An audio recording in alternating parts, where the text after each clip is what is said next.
ठीक है, तो need to obtain an understanding of internal control, assertions and audit evidence, audit procedures, audit sampling, automated tools and technique and the work of others। तो ये कुछ इसके अंदर content है जो इन्होंने कवर किया हुआ है, ये हम लोग देख लेंगे ना। सबसे पहली चीज जिस वर्ड के बारे में मैं आप लोगों से आज डिस्कस करने वाला हूँ वो वर्ड है हमारा असर्शन करके ना। असर्शन का मतलब क्या होता है, सब एविडेंस भी बाद में पढ़ेंगे। सबसे पहली चीज है असर्शन, जो हमको समझना है ना, वो हम लोग पहले देख लेते हैं।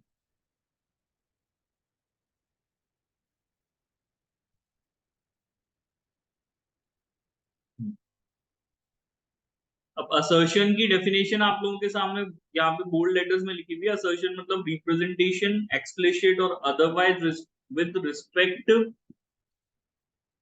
to the recognition, measurement, presentation, disclosure of information in the financial statement, which are inherent in management, representing the financial statement are prepared in accordance with the applicable financial reporting framework। ये इन लोगों ने bold letter में इसका definition लिखा है। बोला क्या है कि रिप्रेजेंटेशन, चाहे वो एक्सप्लिसिट हो या अदरवाइज हो, with respect to recognition, measurement, presentation, disclosure of information in the financial statement which are inherent in the management।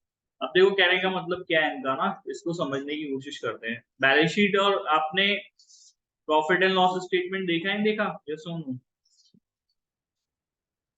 Yes sir. ठीक है ना। वैसे तो अभी आप लोगों को जब कंपनी फॉर्म में पढ़ाया गया होगा तो बैलेंस शीट हॉरिजॉन्टल बनती है, वर्टिकल बनती है, कैसे बनती है कंपनी फॉर्म में? वर्टिकल। कंपनी फॉर्म में वर्टिकल बनाते हैं, अदरवाइज हम लोग हॉरिजॉन्टल बैलेंस शीट बनाते हैं। तो हालांकि उसमें कुछ ज्यादा फर्क नहीं है, दोनों ही केसेस में एसेट्स एंड लायबिलिटीज का तो जो है वो समराइजेशन है ही सही। तो देखो बैलेंस शीट में एक साइड पे होते हैं एसेट्स लिखे हुए, एक साइड पे होती है लायबिलिटीज लिखी हुई है। नहीं, मैंने वैसे उल्टा लिख दिया है, इसको ऐसे कर लेते हैं। एक साथ पे लायबिलिटीज लिखी रहती है, एक साइड पे एसेट्स लिखा रहता है। ठीक है, अगर मैं हॉरिजॉन्टल फॉर्म में बनाता हूँ तो एसेट्स में फिर हमारे पास जो होते हैं वो करंट एसेट्स हमारे पास होते हैं और नीचे हमारे फिक्स्ड एसेट्स होते हैं। इस in a similar way current liabilities होती हैं,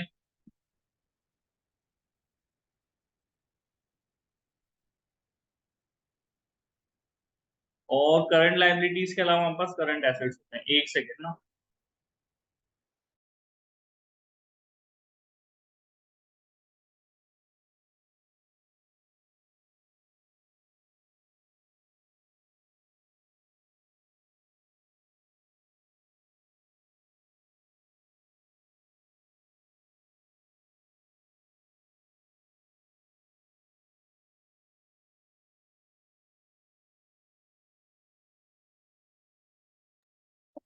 हाँ सॉरी, करंट एसेट्स क्या लिख दिया मैंने यहाँ पर। करंट लायबिलिटीज होती है और हमारी जो होती है वो लॉन्ग टर्म लायबिलिटी या फिक्स लायबिलिटीज जिसको हम कहते हैं।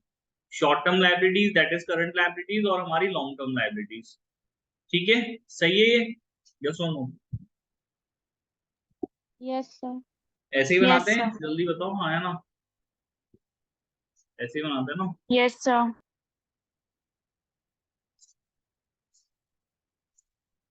ठीक है, उसके अलावा नेक्स्ट क्या होता है, जैसे आप करंट एसेट्स और करंट लायबिलिटीज होती हैं, फिर उसमें भी करंट एसेट्स में भी काफी सारा फर्दर क्लासिफिकेशन है।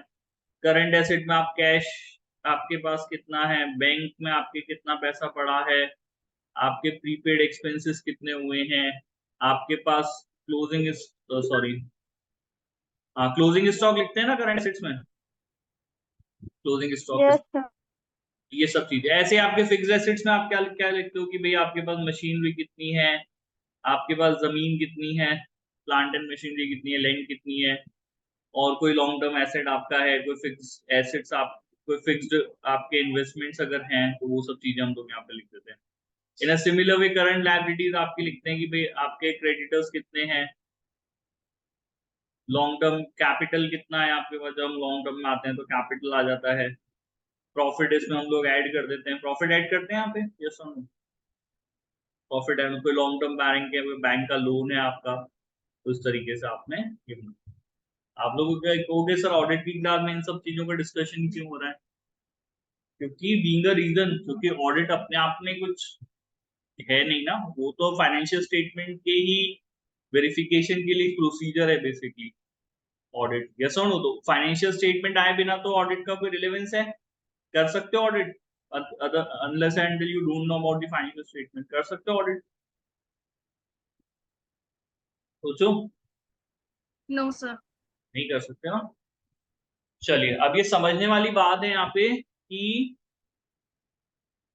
जब आप जब किसी भी बिजनेस में बाय द बिजनेसमैन जब ये बैलेंस शीट बनाई गई है और ये बैलेंस शीट आपके सामने रखी गई है, तो वो क्या कह रहा है कि at the end of the year, that is on 31st मार्च, 31 मार्च को उसके पास इतना कैश पड़ा हुआ है, उसके बैंक में इतना पैसा पड़ा हुआ है, उसके पास इतना क्लोजिंग स्टॉक है, उसके पास डेटर्स हैं, उसका इतना नंबर ऑफ प्रीपेड एक्सपेंस हुआ है, उसके पास इतना फिक्स्ड एसेट है, उसके पास इतने क्रेडिटर्स हैं। यही इट इज समथिंग, वो एक फैक्ट आपको दे रहा है ना, यस और नो? ये सब फैक्ट्स हैं जो आपको डिस्क्लोज कर रहा है।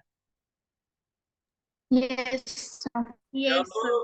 जब कोई भी बिजनेसमैन ने ये फाइनेंशियल स्टेटमेंट बनाए और इनको before you they have put before you, तो वो ये फैक्ट आपको दे रहा है बैलेंस शीट के थ्रू कि हाँ भाई ये सारे बैलेंसेस हैं एज ऑन 31st मार्च। और इन अ सिमिलर वे जो प्रॉफिट एंड लॉस स्टेटमेंट है वो ट्रांजेक्शन्स का आपको दे रहा है कि हाँ भाई इतना प्रॉफिट आपको हुआ होगा, इतनी इनकम आपको हुई होगी, इतना एक्सपेंडिचर आपको हुआ। ये फैक्ट्स जो है वो आपके सामने रख रहा है, ठीक है? इस बैलेंस शीट में ये सब चीज कहने का मतलब क्या हो गया? अब जैसे कि से फॉर एग्जांपल इस बैलेंस शीट में अगर लिखा हुआ है कि हमारे क्लाइंट के पास एज ऑन 31st मार्च 50,000 रुपए का कैश है, तो 31st मार्च को एक्चुअली में इतना कैश इनके पास हाथ में होना चाहिए, नहीं होना चाहिए? यस और no? It's a fact that has been disclosed by the client. यही हुआ है, ठीक है? Yes sir. और सिर्फ इस बात का ये मतलब नहीं है कि कैश का बैलेंस जो है वो 50,000 में, इसके अलावा और भी कुछ फैक्ट्स इसने बैलेंस शीट में यहाँ पर दिए हैं बाय डिस्क्लोजिंग दिस फिगर। इसका कहने का मतलब ये कि ये कैश, इसका हमने वैल्यूएशन प्रॉपर किया हुआ है, ठीक है?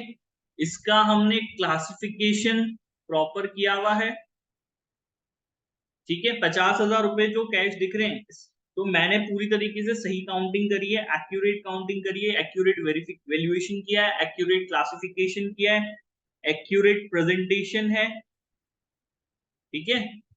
जब कोई भी बिजनेस आपके सामने फाइनेंशियल स्टेटमेंट रख रहा है तो वो सिर्फ ये नहीं कह रहा आपसे कि हाँ भाई ये पर्टिकुलर बैलेंसेस उस दिन पे थे, बल्कि वो ये भी कह रहा है कि मैंने हर एक चीज का, हर एक अकाउंट का क्लासिफिकेशन बहुत सही तरीके से किया है। क्लासिफिकेशन समझते हो ना क्या होता है? कोई भी जब आइटम होगा तो उसको हम कैसे क्लासिफाई करेंगे? एज पर जो भी हमारा कन्वेंशंस हैं, एज पर जो भी हमारे जो प्रिंसिपल्स हैं, उसके हिसाब से हम लोग क्लासिफाई करते हैं, है ना?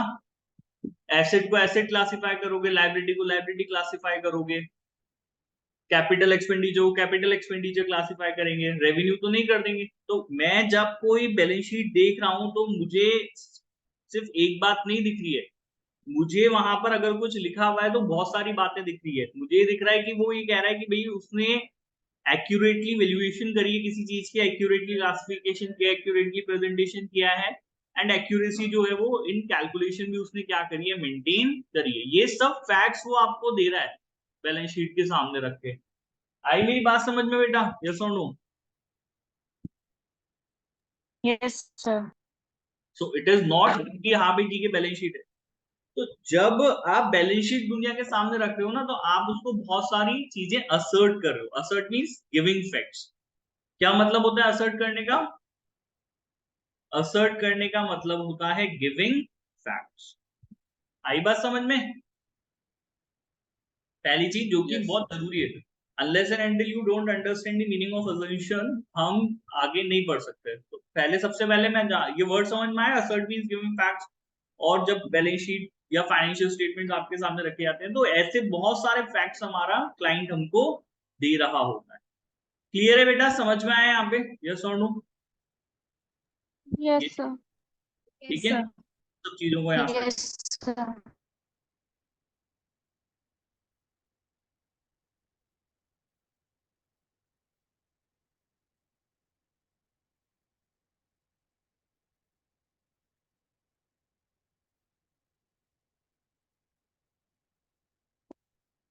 नाउ जब एविडेंस की बात आती है, ठीक है ना, तो जैसे अब आपके सामने कोई बैलेंस शीट है तो एविडेंस हमको लेना किसका है, सबूत किसका लेना है? हमारा क्लाइंट कह रहा है, हमारा क्लाइंट असर्शन ये दे रहा है, फैक्ट ये दे रहा है कि मेरे पास इतना कैश है या मेरे पास इतना इन्वेंट्री है, मेरे पास तो हमें इन फैक्ट्स को चेक करने के लिए एविडेंस चाहिए होता है। एविडेंस आप इकट्ठा जो करते हो ना, वो किस चीज के लिए करते हो? ये जो क्लाइंट आपका फैक्ट दे रहा है कि वाकई ऐसा है या नहीं है, जो भी उसने, जैसे उसने बोला कि भाई उस दिन पे मेरे पास 31 मार्च को 50,000 रुपए थे, तो आपको इस बात का सबूत आपके क्लाइंट से मांगना है, एविडेंस उससे इकट्ठे करने हैं कि हाँ भाई तेरे पास 31 मार्च को 50,000 रुपए थे, तूने 50,000 की कैलकुलेशन गिनती करी होगी, वो सही करी होगी, ठीक है, 50,000 रुपए, उस जो 50,000 रुपए तेरे पास आए थे वो तूने सही अकाउंट्स में क्लासिफाई किए, सही जो है हेड्स में तूने क्लासिफिकेशन उन लोगों का किया है, किस पैसा आया है तो पैसा किस तरीके से आया होगा, ऑफ कोर्स सी बात है, या आपने कुछ सेल करी होगी या कोई बेचा होगा, कुछ भी किया होगा तो उसका पैसा आपके पास आएगा, तो वो क्लासिफिकेशन आपने उस डेट पे सही किया होगा।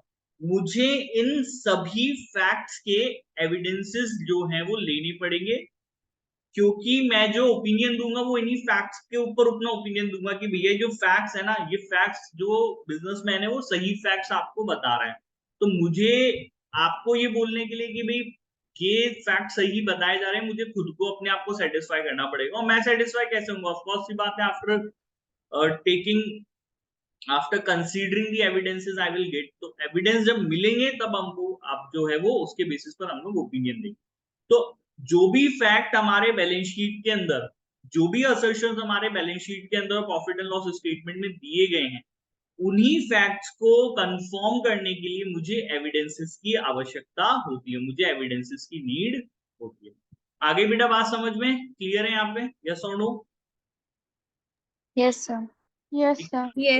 आप इस डेफिनेशन को पढ़ेंगे तो असर्शन का मतलब बोला रिप्रेजेंटेशन, बैलेंस शीट में जो भी चीजें वो सब चीज रिप्रेजेंटेशन है, एक्सप्लिसिट है चाहे अदरवाइज है, विद रिस्पेक्ट टू रिकॉग्नाइजेशन, चाहे वो रिकॉग्नाइजेशन के लिए कोई रिप्रेजेंटेशन है, कोई मेजरमेंट के लिए कोई प्रेजेंटेशन है, disclosure of information the financial which is inherent in the management representing the financial statement.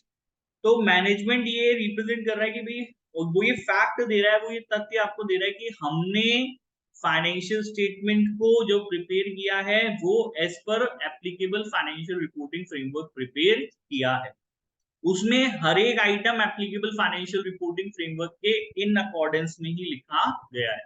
Cash भी हमने एप्लीकेबल फाइनेंशियल रिपोर्टिंग फ्रेमवर्क के अकॉर्डिंग लिखा है, बैंक में भी इतना पैसा पड़ा है वो भी as per applicable financial reporting framework के अकॉर्डिंगली हम आपको डिस्क्लोज कर रहे हैं, वैसे ही प्रेजेंटेशन उसका उसी तरीके से हुआ हुआ है जैसे हमारा एएफआर एफ कह रहा है, ठीक है ना, और कोई एसेट है और कोई लायबिलिटी है, कैपिटल है, प्रॉफिट है, एवरीथिंग जो भी चीजें हैं वो सभी चीजें मैंने as per applicable financial reporting framework represent करी है। तो वो उसके लिए उसने जो भी फैक्ट्स दिए हैं, जो भी रिप्रेजेंटेशंस किए हैं, उन सभी रिप्रेजेंटेशंस को प्रूव करने के लिए I need evidences. Assertions are used by the auditor to consider different types of potential misstatement that may occur when identifying, assessing and responding to the risk of material assessment. इन्हीं assertions के basis पर आप ये identify कर सकते हो कि भाई यहाँ पर risk of material misstatement है या नहीं है। अच्छा, अब ये different टाइप के assertions हम लोगों के होते हैं, एक आइटम में इतने assertions होते हैं, कोई भी एक आइटम आप उठा लो, जैसे अगर मैं बोलूंगा कि मेरे बैंक में अकाउंट बैलेंस को लेकर के, से फॉर एग्जांपल मेरी बैलेंस शीट में क्या लिखा हुआ है, मेरी बैलेंस शीट में लिखा है क्या, बैंक अकाउंट का बैलेंस लिखा है, से फॉर एग्जांपल बैंक अकाउंट का बैलेंस लिखा है 5 लाख रुपीज, तो 5, ये जो मेरे बैंक बैलेंस शीट में बैंक अकाउंट का बैलेंस जो लिखा हुआ है ना, ये कितने असर्शंस दे रहा है, ये असर्शंस दे रहा है, ये फैक्ट दे रहा है regarding the existence, regarding the rights and obligation, regarding the completeness, regarding the accuracy, valuation and allocation, regarding the classification and regarding the presentation। देखो कितने सारे फैक्ट्स दे रहा है, ये कितने सारे असर्शन दे रहा है। भाई बैंक में पैसा पड़ा है तो इसका मतलब ये बैंक आपका में पैसा एग्जिस्ट करता है, वाकई बैंक कोई है, जिसके अंदर आपका पैसा पड़ा है। आप ये बोल रहे हो नहीं बोल रहे हो? जब आपने बैलेंस शीट में बात लिखी कि आपके बैंक में 5 लाख रुपए पड़े हैं, सोचिए। Yes, sir. एक सेकेंड। हाँ सर।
हाँ, तो मैं क्या कह रहा था, मैं कह रहा था कि जब भी कोई एक आइटम आपका बैलेंस शीट या प्रॉफिट एंड लॉस स्टेटमेंट में लिखा रहता है ना, तो कितनी सारे फैक्ट्स जो है वो दुनिया को दे रहा होता है।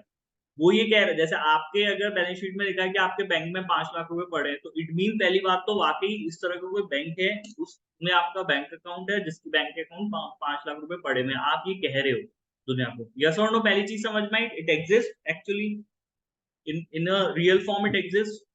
हाँ या ना? Yes, sir. ठीक है। सेकेंड चीज आप कह रहे हो राइट, इस पैसे को यूज करने का मेरा अधिकार है। भाई मैं अगर ये कह रहा हूँ कि बैंक अकाउंट में मेरे पैसे पड़े हुए हैं, तो भाई मेरे पास राइट होगा ना उस पैसे को यूज करने का। बैंक अकाउंट मेरा है लेकिन पैसे किसी और के पड़े हुए हैं, मैं इसको यूज नहीं कर सकता, तो फिर आप इसको बैलेंस शीट में दिखा कैसे रहे हो? उस एसेट को यूज करने का राइट भी आपके पास होना चाहिए इन अ सिमिलर वे। ये सेकंड असर्शन हो गया, ये सेकंड फैक्ट हो गया जो आपने दुनिया को दिया। आई बात समझ में? क्लियर है? दूसरा,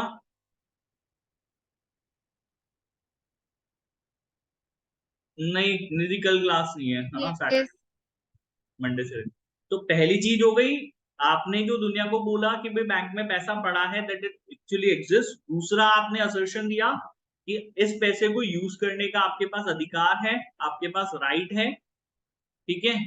नेक्स्ट आपने बोला कंप्लीटनेस, कि भाई मैंने जो है कंप्लीटली बैंक में जो पैसा है उसको रिकॉर्ड किया है ना? जितना भी पैसा हमारे पास आता है बैंक में, उसको हमने कंप्लीटली रिकॉर्ड किया है। हमारे जो बैंक अकाउंट हमने जो लेजर बनाया हुआ है, उसके अंदर जितने भी ट्रांजेक्शन हमारे बैंक में पैसा आता है जाता है, उसको कंप्लीटली हमने रिकॉर्ड किया है। एक्यूरेसी उसमें हमने मेंटेन करी है। ठीक है। एक्यूरेसी मीन्स टोटल में कोई गलती नहीं है, ये सारे आप उसको दे रहे हैं। हमने बैंक अकाउंट का क्लासिफिकेशन एज पर जो एप्लीकेबल फाइनेंशियल रिपोर्टिंग फ्रेमवर्क हमारा है, एज पर जो स्टैंडर्ड्स हम लोग फॉलो करते हैं, जो प्रिंसिपल्स हम लोग फॉलो करते हैं, वैसे किया है। And presentation that is applicable financial reporting framework के अकॉर्डिंगली हमने इस एसेट को रिप्रेजेंट किया है बैलेंस शीट में।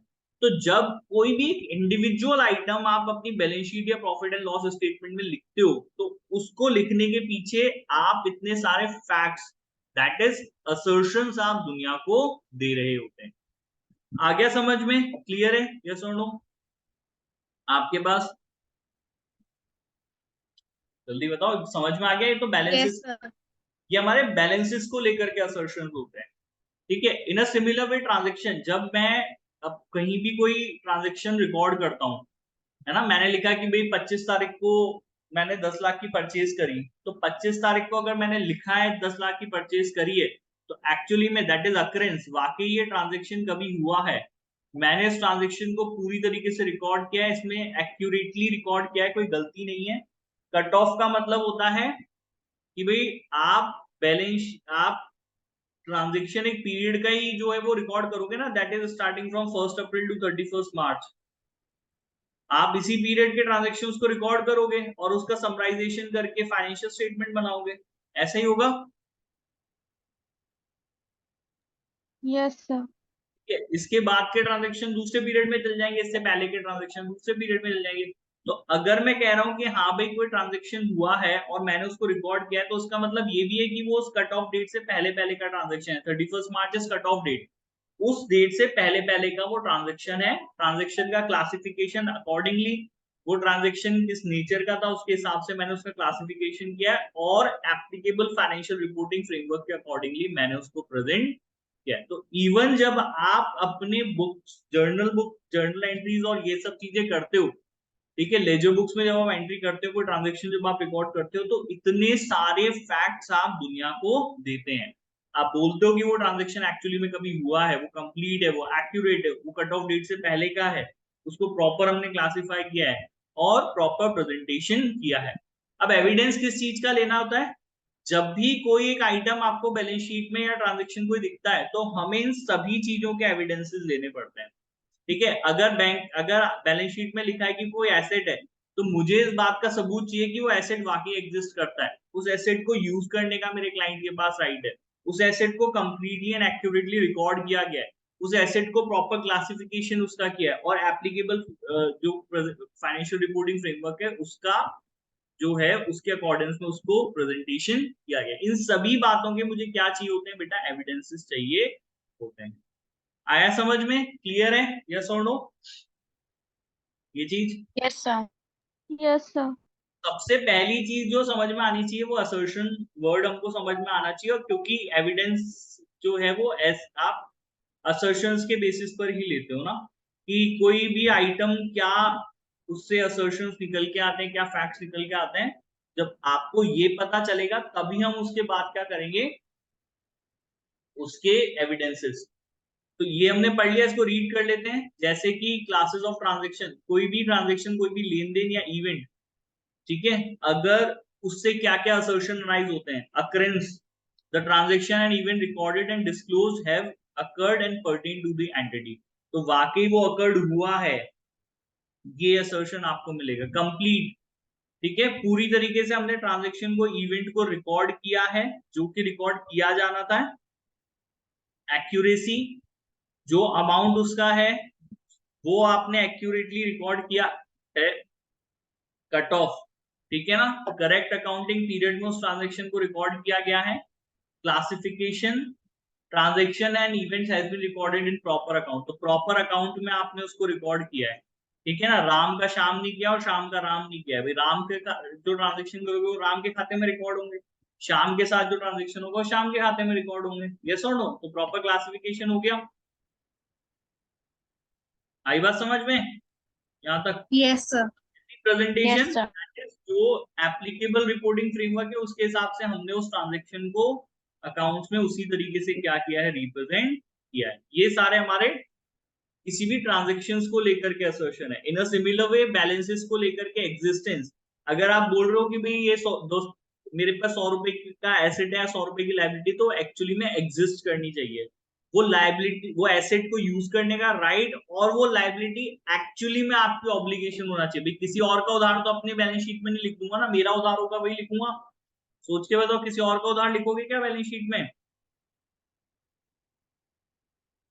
सोचो भाई, अगर लायबिलिटी किसी और की है, पैसा किसी और को चुकाना है तो वो मेरी बैलेंस शीट में लिखूंगा क्या मैं कि दूसरे की लिखूंगा? सोचो।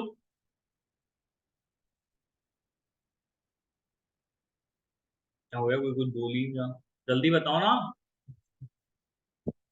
तुम अपनी लाइबिलिटीज अपनी बैलेंस शीट में लिखोगे कि दूसरे की लिख दोगे? अपनी अपनी हाँ, बोलो तो सही।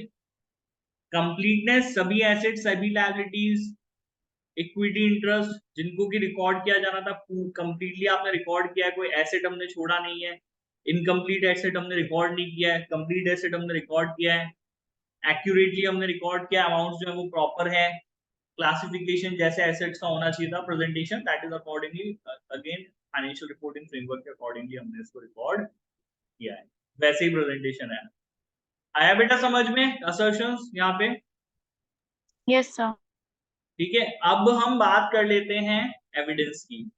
तो असर्शंस को प्रूव करने के लिए एविडेंस चाहिए। किसको प्रूव करने के लिए एविडेंस चाहिए? हर एक असर्शंस को प्रूव करने के लिए एविडेंस आपको चाहिए। अब जो हमारा स्टैंडर्ड है वो स्टैंडर्ड का नंबर है ISA 500। क्या है भाई हमारा स्टैंडर्ड एविडेंस को लेकर के? हमारा स्टैंडर्ड है ISA 500। ठीक है, 220 किस चीज को लेकर के था?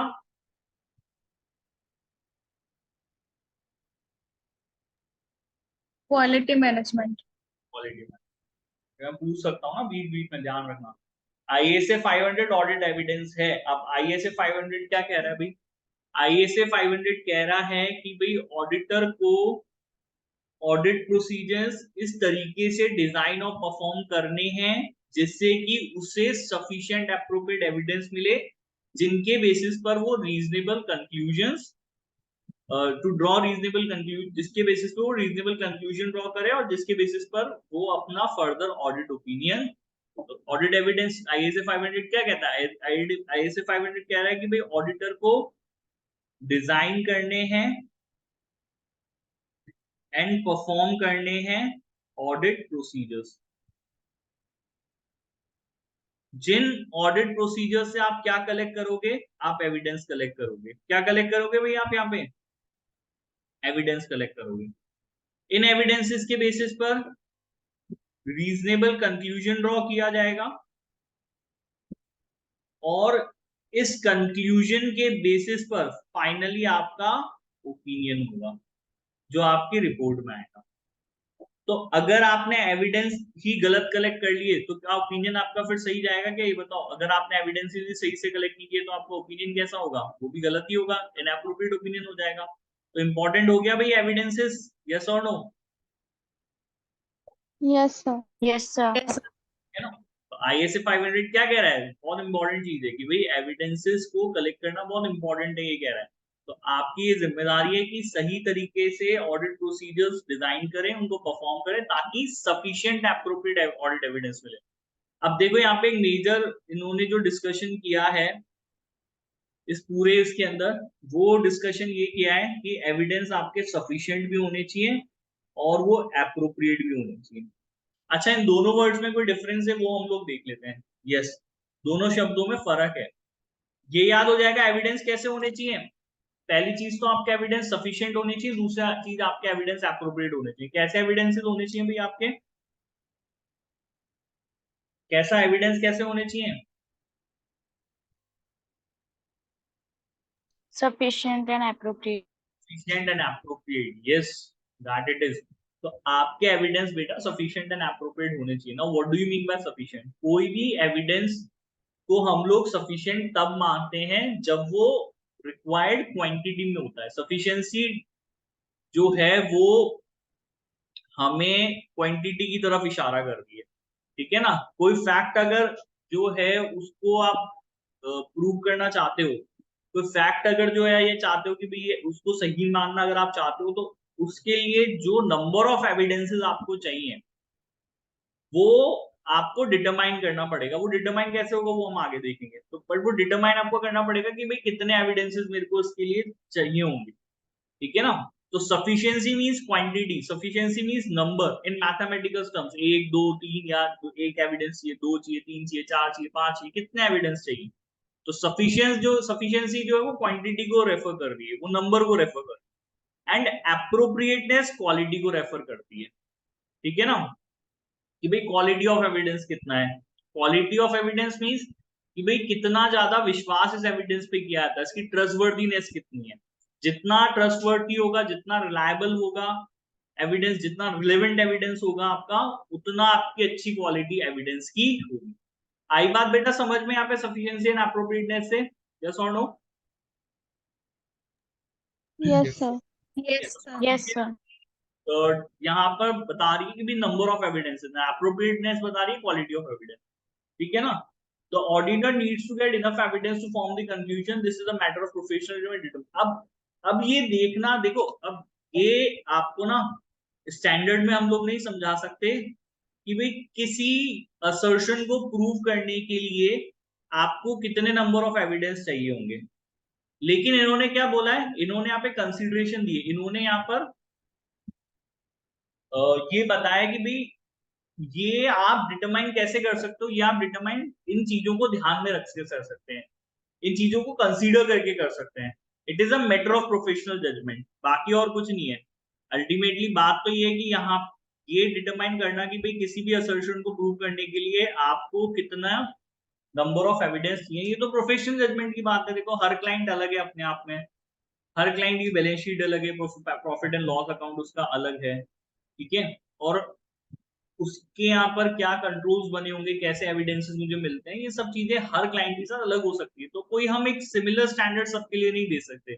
तो वो तो जब आप काम करने जाओगे तो आपका प्रोफेशनल जजमेंट आपको एक्सरसाइज करना पड़ेगा कि यार इस क्लाइंट के साथ अगर मुझे काम करना है तो जो इसकी बैलेंस शीट में दिए गए असर्शंस हैं उनको प्रूव करने के लिए मुझे कितने नंबर ऑफ एविडेंसेस की जरूरत होगी। So this will be the matter of professional judgement. आगे भी बात समझ में यहाँ पे? तो वो चीज तो Yes, sir. बता सकता, ना ही मैं सिखा सकता हूँ, ना ही आपका की खुद की बॉडीज आपको सिखा सकती है कि भाई वो कितने नंबर होगा।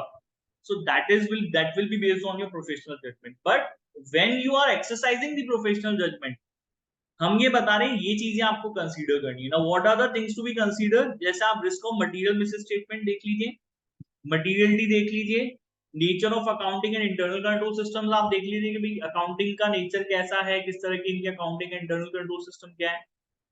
अगर आपने कंट्रोल टेस्ट परफॉर्म कर दिए हैं तो उसका रिजल्ट क्या रहा, फिर आपकी खुद की नॉलेज और एक्सपीरियंस उस बिजनेस को लेकर के जो आपका क्लाइंट कर रहा है, the size of the population being tested. अब यहाँ पे पॉपुलेशन शब्द से मतलब है, जैसे आपने स्टैटिस्टिक्स पढ़ी होगी तो स्टैटिस्टिक्स में ये वर्ड हम लोग बेटा पॉपुलेशन यूज करते हैं। याद है आप लोगों को, पढ़ा आप लोगों ने स्टैटिस्टिक्स? Yes, sir. स्टैटिस्टिक्स में पॉपुलेशन डिटरमाइन करता है डेटा। जैसे कि अगर मान लो कि मैं सेल्स के डेटा को ऑडिट कर रहा हूँ, ठीक है, तो नंबर ऑफ ट्रांजेक्शन मेरी जो विल बिकम द पॉपुलेशन, भाई 1000 ट्रांजेक्शन हुए, 15,000 तक, ये मेरी पॉपुलेशन है। तो कितना बड़ा साइज है मेरी पॉपुलेशन का, ठीक है, उसमें से सैंपल का साइज हम लोगों ने क्या किया है। और इंपॉर्टेंट बात, दी रिलायबिलिटी ऑफ द एविडेंस। देखो रिलायबिलिटी मींस का वर्ड आ गया, फिर यहाँ पे क्वालिटी ऑफ एविडेंस। तो अगर क्वालिटी ऑफ एविडेंस ज्यादा होती है तो आपको नंबर ऑफ एविडेंस लेने की जरूरत कम हो जाएगी। दैट इज अ रूल जो हम आगे भी पढ़ेंगे। तो अगर क्वालिटी अच्छी है एविडेंस की, ठीक है, ट्रस्टवर्दी एविडेंस है, तो नंबर ऑफ एविडेंस कम कर दीजिए। अगर क्वालिटी अच्छी नहीं है एविडेंस की तो फिर नंबर ऑफ एविडेंसेस आपको ज्यादा लेने पड़ेंगे। आगे भी बात समझ में, ग्राउंड याद हो जाएंगे आपको? यस और नो कंसीडरेशंस? Yes, sir. ठीक है, और इसके लिए इन्होंने एक सर्टेन एग्जांपल भी दिया है हम लोगों को डिस्कस करने के लिए, दैट इज सफिशिएंट एविडेंस को समझने के लिए। इन्होंने बोला कि बैंक बैलेंस की ऑडिट कैसे करोगे, ठीक है, इन्होंने बोला बैंक बैलेंस की ऑडिट कैसे होगी। तो बैंक में आपको दिख रहे हैं 5 लाख रुपए एट द ईयर एंड। अब ये कंफर्म करने के लिए वाकई 31 मार्च को 5 लाख रुपए थे या नहीं थे बैंक में, कैसे कंफर्म किया जाएगा, क्या सबूत मिलेंगे आपको इसके लिए? तो इन्होंने बोला है कि इसके लिए अगर आप year and bank balance confirm करना चाहते हो तो ये आप डायरेक्टली बैंक से कर सकते हो। तो डायरेक्टली बैंक से जब हम पूछेंगे तो ये कंफर्मेशन हो जाएगा, किस third party confirmation, external confirmation हो जाएगा। तो एक प्रोसीजर आपने अप्लाई किया, उस प्रोसीजर का नाम है यहाँ पे कि भाई कंफर्मेशन आप ले लीजिए। कंफर्म कर सकते हैं ना, यस और नो? हम बैंक मैनेजर को लिख करके पूछ सकते हैं या बैंक स्टेटमेंट देख सकते हैं, उससे प्रूव हो जाएगा कि हाँ भाई ईयर एंड पे इनके पास जो था वो इतना बैलेंस था।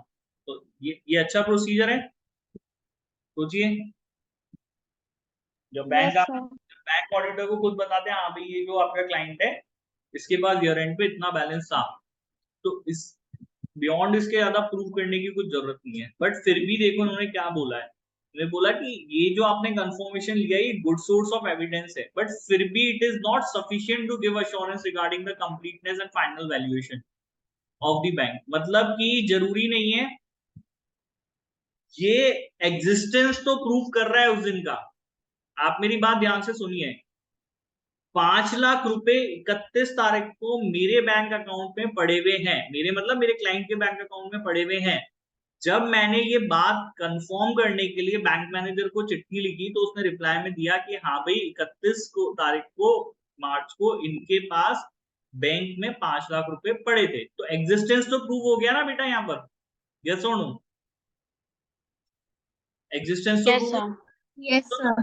Confirmation has proven the existence.